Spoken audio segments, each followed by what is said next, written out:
Hi YouTube, I wanted to make this video to encourage people who are new to tabletop games and painting in general to start painting their stuff and to show you that it doesn't need a lot of skill and practice to be a good painter. First off, I wanted you to know that I'm no pro painter at all. I actually just painted about 35 models myself, and you will see that the models I painted are poorly prepared and that they still got their mold lines. This is because they are actually the first few models I bought and assembled, and I was really eager to get started. I also apologize for using the old Games Workshop colors, but I started to make this video before the new colors were out. If I get enough requests, I could give you a conversion table to Vallejo game colors, which I just started to use myself. So let's get started with the actual painting tutorial of my Warhammer 40k Orks. First, I started by painting everything in skull white. Then I covered every part of the skin as well as teeth and the fingernails in Devlin mud. In the next step, I painted the skin with Thraka green, leaving the fingernails and the teeth out. The same parts of the mini were painted with a mix of Thraka green and snot green. Be careful to paint a very thin layer so that the pre-shading is still visible. The more Thraka green you take, the more transparent your layer will be. Voila, the skin is complete.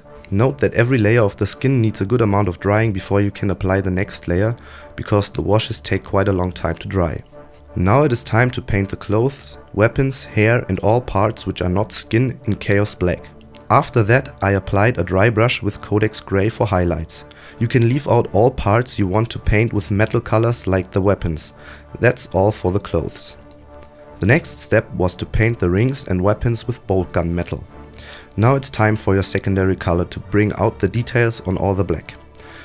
For that purpose I choose red. I began by mixing Devlin mud and blood red and covered some parts of the model and left it to dry. To give everything a sharper edge, I highlighted all edges with pure blood red. Now I painted some of the metal parts in tin bits.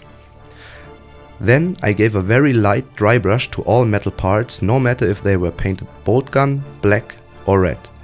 On some models I added big scratches by lightly dabbing my dry brush against the model while there was still quite a lot of paint on the brush. I highlighted the teeth and the fingernails with bleached bone and freehanded the checkers in skull white. This was actually a lot easier than I imagined when I did this the first time.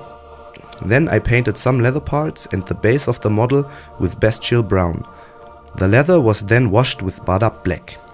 I applied yellow sand with some white glue to the base. After a night of drying, you should apply watered down white glue above the sand and leave it to dry again. This will ensure that the sand sticks properly to the base. If you want to varnish your miniature to protect the color, you should do that before you apply the static grass, or you could end up sticking some of the grass to your miniature. When the varnish is dry, you won't be able to remove the grass from the mini and it will look very ugly. These are all my models I painted so far. You see, it doesn't need a lot of practice to get your army good looking. I hope you liked this video and I hope that I could encourage you to start your own painting. Please like and share the video and feel free to ask questions.